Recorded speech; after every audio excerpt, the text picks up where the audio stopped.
Mga ka-BBM, binuweltahan ni Vice President Sara Duterte itong si Senadora Risa Hontiveros at party list sa Representative Franz Castro matapos nilang questionin ang paggamit ng Office of the Vice President ng milyon-milyong confidential funds.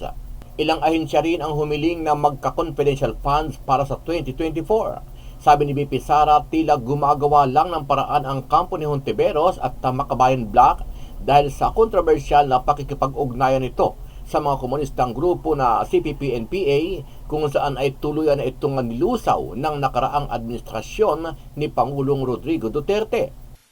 Sige lang sila atake, sige sila atake. And then nag-aantay ako. Give me something concrete that I did something wrong. And then there's nothing. Wala. Inaantay ko hanggang ngayon. Araw-araw tinatanong ko, meron na ba silang naibigay na papel? Meron na ba silang na-file na kaso? Meron na ba anything to really show na merong ginawang mali ang Office of the Vice President? Wala. Sabi pa ng ilan nating mga kababayan, gumagawa lang ng ingay ang kampo ni Hontiveros at mga dilawan para sirain ang political career ng pangalawang Pangulo dahil na rin sa plano ng mga oposisyon sa darating na 2025 eleksyon. Sagot naman ni Senator Hontiveros kay BP Inday, trabaho lang at walang drama kung saan ay nagkaroon ng budget hearing sa Kongreso o kaugnay sa controversial na confidential funds. Trabaho lang, walang drama. Akala ko ba, VP Sara, the OVP can live without confidential funds? Bakit parang pinapawisan na yata kayo dyan? Budget hearing pa lang. Lahat naman ng ahensya naglalabas ng proposed budget. Hindi kayo special. Ano ang masasabi mo dito mga ka-BBM? Sama-sama natin panuorin ang buong video at pakicomment nyo po ang inyong mga reaksyon at sariling opinyon.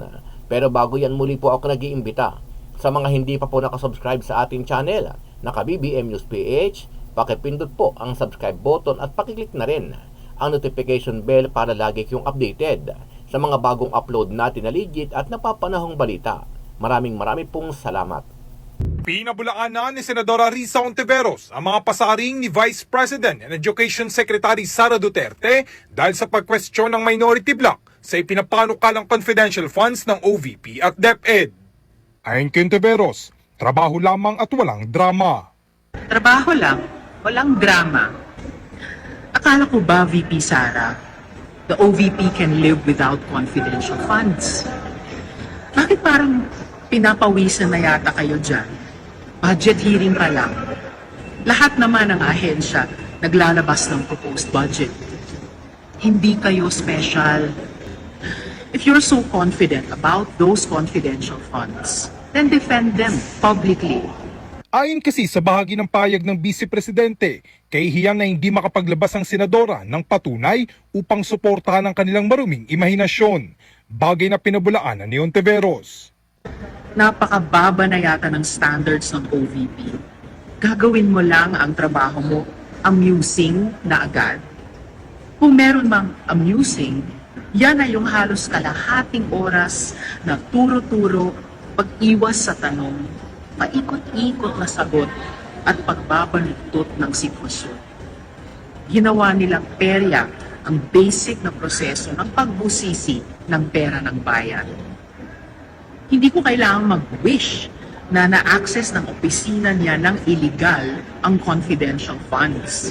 Dalawang former Senate President na ang nagsabi, Senator Drilon at Senator Pimentel, na yung paglipat ng pondo mula OP to OVP ay illegal at unconstitutional. Git pa ni Hontiveros, tanging si Duterte lamang ang Vice Presidente at kalihim ng kagawaran ng edukasyon ang may confidential funds na mas malaki pa sa Combined Confidential Fund ng Department of National Defense at National Intelligence Coordinating Agency. Kinuwestiyon ng senadora na bakit kailangan ni Duterte na malaking pondo na walang audit o pagsa sa publiko. Dahil sa malaking responsibilidad ng mga opisyal ng gobyerno, humihingi ang senadora ng kaunting kakayahan pagdating sa mga usapin sa pananalapi tulad ng sino mang nagbabayad ng buwis na Pilipino. Kaysa niya sa personal na atake at pag-iwas sa tanong, mas magandaan niya kung bibigyang dino ni Duterte ang pondo ng opisina niya para sa isang national budget na mas transparent, mas organisado at mas tutugon sa pangangailangan ng publiko. And we should expose the lies employed by the terrorists to survive. Yan ang ginagawa ni Franz Castro. Sige lang sila atake, sige sila atake. And then nag-aantay ako. Give me something concrete that I did something wrong. And then there's nothing. Wala. Pero, tuloy-tuloy pa rin yung atake nila in the hopes that yung lie, the lie that they are peddling, that I did something wrong, would take stock sa utak ng mga tao. Yan yung ginagawa nila.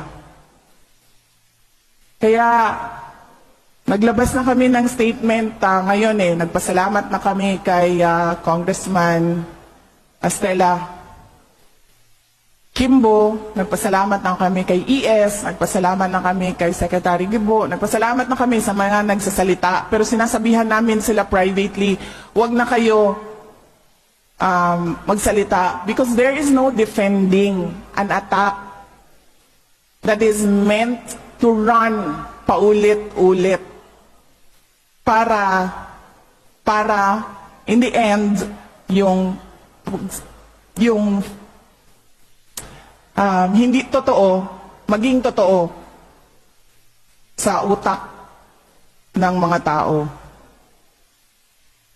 Inaantay ko hanggang ngayon, araw-araw tinatanong ko, meron na ba silang naibigay na papel?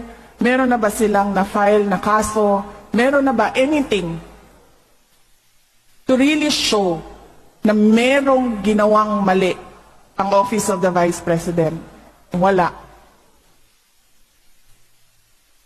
Pero tuloy-tuloy pa rin sila. And then pag tinatanong sila, oh, but you took out words doon sa batas. You took out words doon sa batas and you interpret it this way. Sabi nila, huwag niyo na basahin yung 3 words dyan. Basta makinig lang kayo sa interpretation namin. Yan ang ginagawa ni Franz Castro. Ngayon. At ng buong Makabayan Bloc.